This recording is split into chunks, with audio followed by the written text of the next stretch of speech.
Welcome back to another episode of Zero to Hero, the Lean Canvas edition. In this episode, we're talking cost structures. You may be wondering what that is. And you know what? I'm going to send it over to Chris to get us started. Hey guys, as you probably know by now, my name is Chris. We're going to talk about cost structures. So the main thing I'm going to start with is what's the difference between a variable cost and a fixed cost? This is kind of business 101 when you get into a business class or you start digging into stuff online. But as they sound like, fixed costs are fixed, variable costs change. What are some examples of fixed costs? So your rent is going to be considered a fixed cost. So if you are renting out a place for maybe a coffee shop or for your office or for a restaurant, so the rent isn't going to change. When it does, you'll have incremental increases for the rent, but generally speaking, it's considered a fixed cost. You're also going to have your utilities. It's one of the exceptions to the rule. So even though your utilities change, like if you use more or less electricity, it's still considered a fixed cost because you have to pay it every month. Then you're going to have other things like insurance, taxes, stuff like that. So those are your all website subscription is the same every single time. Exactly. Then you have your variable costs, which are going to be more tied into things like COGS or cost of goods sold. So basically, like for drive-through coffee, the more coffee we sell, the higher our costs are because we have to have the ingredients that go into the item. So if you think about a cup of coffee, you have to buy the cup, you have to have the sleeve, the lid, the ingredients that go into it, the coffee itself, the milk. So those are all variable costs because if I don't sell that cup of coffee, I don't have to pay for it. But variable costs aren't necessarily bad because typically the higher your variable costs are, or at least this is how it should be, the more you're selling. Now, what you want to look out for is when your variable costs are really high, even though you're not necessarily selling more. So what can this be? This can be caused by inflation. So your variable costs are going up, but your price remains the same. So that margin gap in between is actually lowering. We ran into this with decaffeinated, and so we had to raise our prices because, milk was, highest price it's ever been in a lot of places. Cups went up. We had all this pandemic stuff. So we had to raise our prices to account for that. And if you have other things that are going up and you're not accounting for it, you're just taking money out of your own pocket and you're not going to be able to sustain that. So the goal is to have a really good understanding of both your fixed and your variable costs to really understand where you're coming from. And when you sell your product or service, to know how much of this is going to pay for the cost, how much of it is going to pay for your building, your own salary, and then how much of it is profit or going towards your employees. So labor cost is actually a variable cost as well. Because, if you think about, again, a coffee shop, you can have 3 people on a shift or 2 people on a shift, and it drastically changes kind of how much money you have to make to break even, which is really the conversation here is what's your break even point. So break even point or BEP is the point where you've made the same amount of money as you've invested or spent at that point. So if it costs you $100 to stay open that day, including all of your variable costs, once you hit that $100 mark, you've hit the break-even point, and theoretically, everything after that will become your profit or take-home. Anyone else have any insight? First off, I'm just gonna give it up for Chris. That was a perfect little crash course. Thank you. To get people started. Yeah, 100%. So I think it's definitely. It can be very overwhelming at the beginning of your business journey if you are not a numbers person and you don't track a lot of stuff already in your life. But it's super important to spend time learning this and understanding how it works for your business. So knowing your overhead, those fixed costs, and then knowing the variable costs, the cost of doing the actual business you're going to do. And a big thing as part of that is also just really think through, like, what are all the things you're actually going to be spending money on? Are you going to spend money on like paying for ads, or is there anything that you're going to do outside of that? Sponsoring something somewhere, so that you can get seen on TV or the radio or whatever. You just need to think through what those actual costs are and decide if you can handle those. And if not, come up with a different plan for how to make things happen. I think another thing that fits within this conversation is kind of how you go about structuring the costs of your services and or products. And so a way I've heard it talked about before is kind of looking at it as, are you going to do like value-based pricing in terms of what's the end result that you're helping someone else get? If you're like a B2B business, for instance, helping other people make money, are you going to make your percentage of what you get off of that, or are you doing more of like a product that just kind of where are you going to fit in that lineup? So for like coffee, for instance, Be Caffeinated, what were your thoughts at the beginning? Were you thinking like, we're going to be the high price coffee, the low price coffee, the mid price coffee? Like what were you thinking in those times? Yeah. So we chose poorly, as Indiana Jones would say. We tried to be, so this is actually what happened. I went to every coffee shop in Chattanooga and I wrote down all of their prices in a spreadsheet. And then I made Be Caffeinated's prices right smack dab in the middle. So we weren't the most expensive. We weren't the cheapest. We were right in the middle, which is cool, except for when you don't consider what your costs are. And we found that out, honestly, a couple years later. And I like to say there's a triangle of qualities that a business can have. You can have, so one corner is quality, one corner is price, and one corner is efficiency or speed. And I argue that you can have two of those corners, but never three. And we were trying to do three. And so when we transitioned into more shops and started roasting our own coffee, we decided, okay, we actually want to really, really focus on our own quality and quality control and see how we can make sure that Be Caffeinated doesn't suffer the fate that other businesses have, where the bigger they get, the worse they taste. And I won't name any names, but there's definitely some in town that maybe aren't from Chattanooga that have moved into town that you kind of taste their coffee and you're like, how are they doing well? And so when we kind of reached that conclusion, we realized that in order to maintain that quality and the speed, because that's part of our core differentiation is being quick, we realized that we couldn't be the cheapest anymore. And so we raised our prices both because we needed to and also because we couldn't necessarily afford to keep the doors open at that same level. So that's when we decided we're not going to be the cheapest, fastest, and best in Chattanooga. We're just going to be the fastest and best, just not the cheapest, which was a struggle in itself. But I think we're more comfortable now than we were before. Yeah, that is exactly why I was thinking. Nate here, by the way. So I think a big element of this part of the lean startup when you reach this point is this is the reality check. A lot of what we've been doing so far in this series has been a lot of like ideation and what do you want your business to look like, and a lot of thinking about like, oh, this is my dream for it. This is the moment where you have to actually go, how am I going to make it happen? And that's really scary because that's when you actually see all those prices. I've worked with small businesses before where I've had that experience with them where they told me their plan. I go, that's great. How are you going to hire people for this? You don't have a plan for that. Okay, who's going to like work at your shop? Or, okay, how are you getting your product? And a lot of times people don't think about that. All they're thinking about is, here's my opening date. Here's my awesome shop I've worked hard on, or here's my great website I've made. And they aren't thinking about like, how am I going to get my product? How much is that going to cost me? How am I going to ship stuff if I'm doing like a shipping website? They aren't thinking of those big cost structures. And this is like so crucial. This is the make or break for a lot of small businesses. And another problem that we ran into is, so we've been working on creating wholesale relationships with different companies. So my business partner, Doug, this is kind of where he shines, and he has made partnerships with Carrot, which does like cups and such. He's made partnerships with Barista 22 or 21, Barista 21, 22. It's 22. Doesn't matter. Barista 22, who's where we buy our syrups and stuff. And that drastically reduces our price because we buy it in a wholesale quantity. But with some of those, you have to meet a certain threshold of buying stuff in order to get that cheaper price. And so in our head, it was, okay, yeah, I'll spend $5,000 to get everything 30 cents on the dollar cheaper.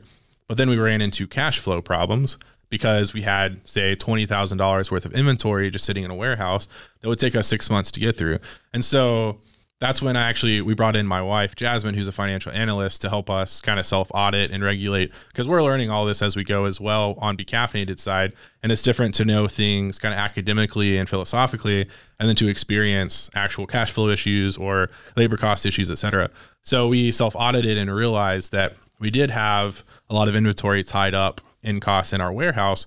And so we decided, and even though it would be great to have that, 30 cents on the dollar cheaper for our cups or whatever, it was actually more valuable to have an extra $3,000 in the bank to pay other stuff than it was to try and invest that quote in 6 months early. And so while it is enticing to get the cheapest price possible, sometimes it's not actually the best move when you don't have an infinite number of funds. Now, infinite funds, you always go for the cheapest one. As a small business, you probably don't have that. So you kind of have to, you know, choose the opportunity cost and go on that.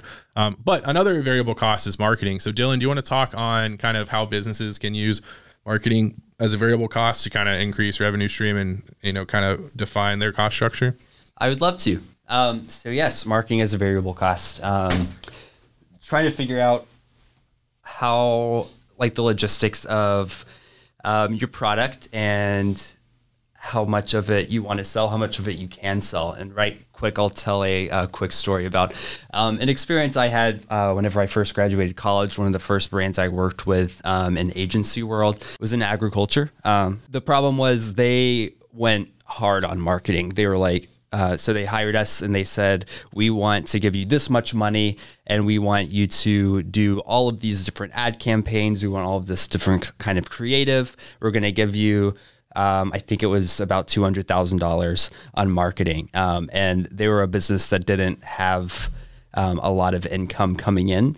They just had this vision of, I'm going to spend all this money in marketing and the money's just going to come back to me like magic.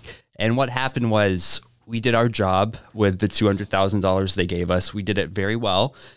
They had a lot of orders, but the problem was they didn't account for their inventory and they ran out of product after they had already sold it. So then that kind of goes into a thing of they thought they made all of this money and now all of a sudden they have to give it back because they can't send the product. And then they lost money in the end because they weren't accounting for how much inventory they had, and they already had made all these additional purchases with like this idea of I've made this lump sum, but I don't have this much product to give in return for the money. Yeah, so it's a painful problem. It's painful, yeah. And it's just because the homework wasn't done. They thought, oh, there's this agency that I've heard so much about, and like the person who owns it is like this like marketing guru, and if I work with him and give him money, he's going to make me a lot of money. And it can work like that.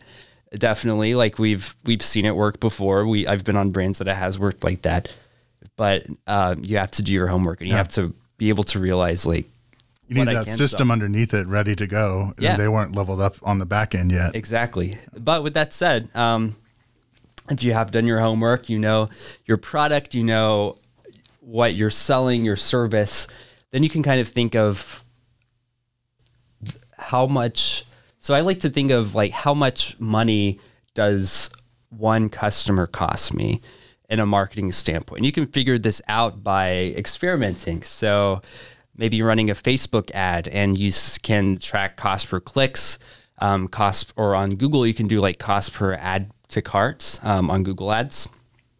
And then you can see also in Google Ads, cost per conversion, or purchase. So you can kind of start to tell after running these campaigns for a certain amount of time, how much money does it cost for me to make a sell?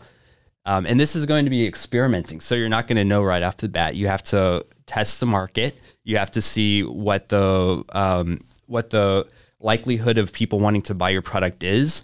And that's determined on how good you are at marketing, how good you are at creative. Your social media profile needs to be good.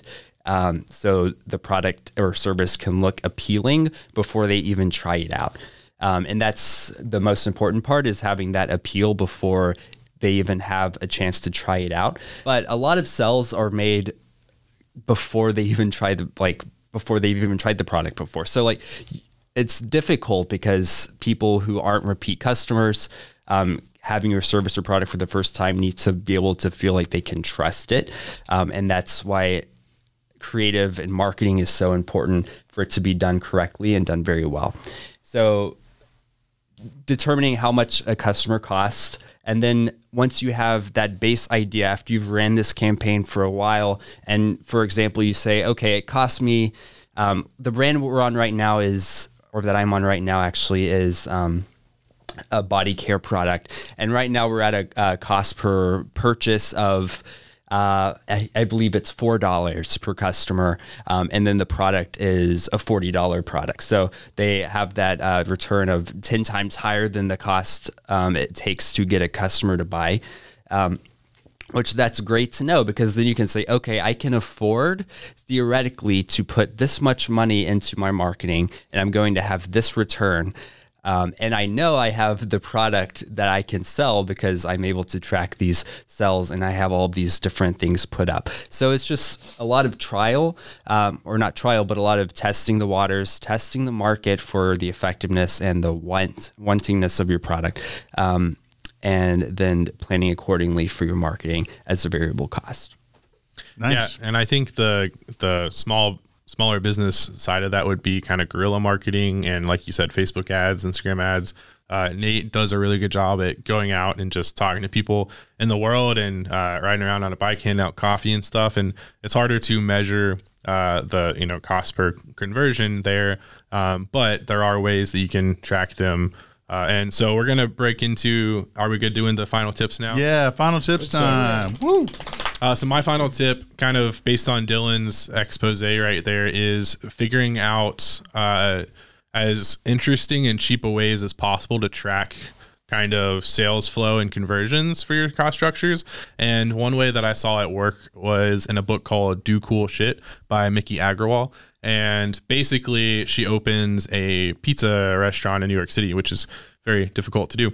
But one thing they figured out to do was, so when the host would sit down the customer, they would in conversation figure out if it was their first time or not. And if it happened to find out that it was their first time, they would flip a card on the table to like green or red or something. And so if the card was at that certain color, the manager would come over and at some point during the meal and say, hey, welcome in. I hope you're having a great time. And then he would pull out a card, like their business card, and on the back they would write, good for a free breadstick next time or something like that. And super genuine and disingenuous. And then he would, they'd give it to them and say, thanks for testing us out. Feel free to bring this on your way the next time you come for a free whatever it is. Then they come in the next time and they use that card, and obviously it's on the manager's business card. And so it's this process. And so the person realizes this is probably their second time in. So then that time they do some sort of communication with a chef, and he comes out and he says, hey guys, thanks for coming back in. Today we're doing this special, blah, blah, blah. And they just create that kind of crafted experience. And then they do something else to trigger a third time coming, because psychologically, if you've gone to a business 3 times, it's kind of become almost like a core business in your life, especially if it's within a certain amount of time. And so if they can kind of guarantee those 3 times of them coming in, then they're most likely going to get them as a repeat customer. And so it's really cheap, really easy to train for and to watch for, and it can have a really big impact on those return customers. So nice. I love that. I feel like I've heard that story somewhere, but I had spent so long I forgot it. And yeah, that's like so good. My tip is pretty simple. It's a little bit more just general, but I'm speaking, I guess, specific. It's to everyone, but specifically to any like freelancers or solopreneurs who are just getting started, who don't consider themselves good at money or tracking stuff.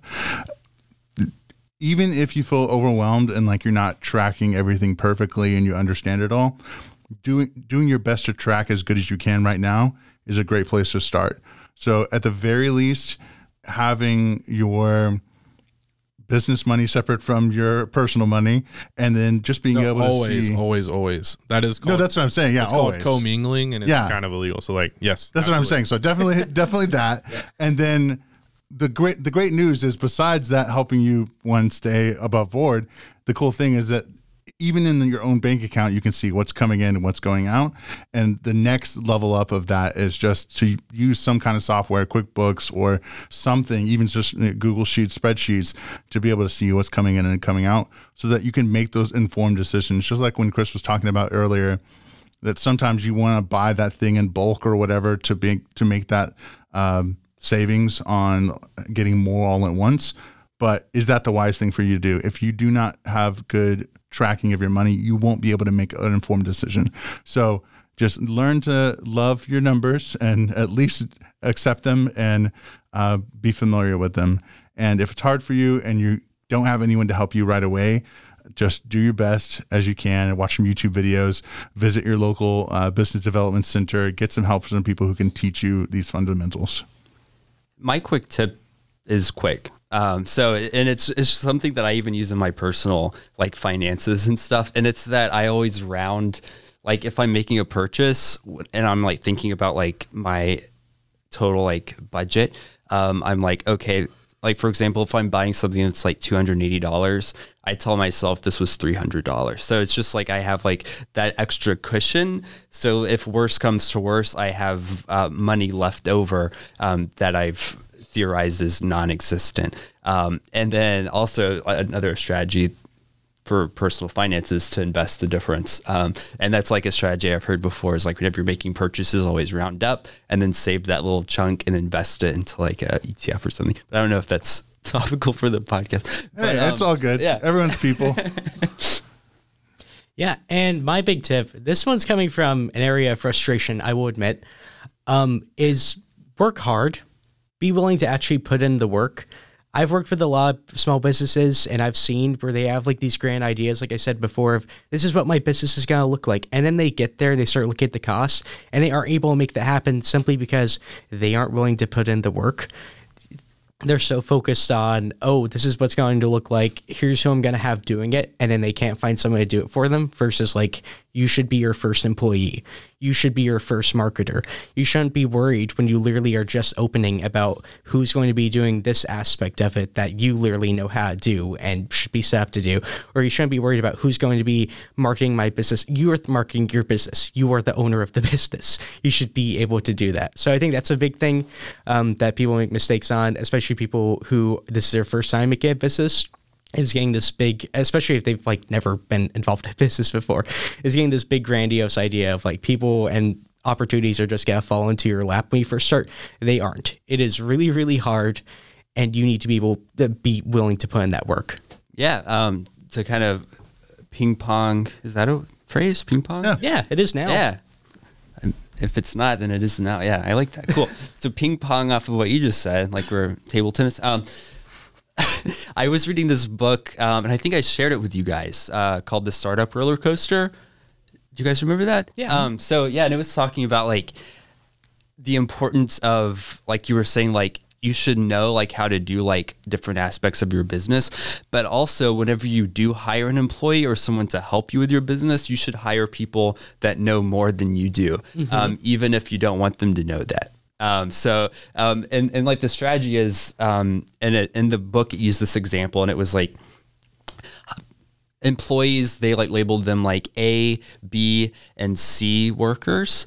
And it was saying like A workers attract other A workers, B workers attract, C workers, and then C workers attract, and then it said like D workers, like what it didn't even mention. So it was saying like it's important to like whenever you're like hiring and like having people help you out to like kind of get like the person who knows their stuff. They might cost a little bit more money, but they're going to attract other people because they want to join that workforce of people who know their stuff. And then, for example, it used like Google for an example of everyone who works at Google is incredibly smart. And that's because they only hire people who are incredibly smart. And then people who think, oh, I'm pretty intelligent whenever I graduate college or whenever I even graduate high school, because they hire out of high school now.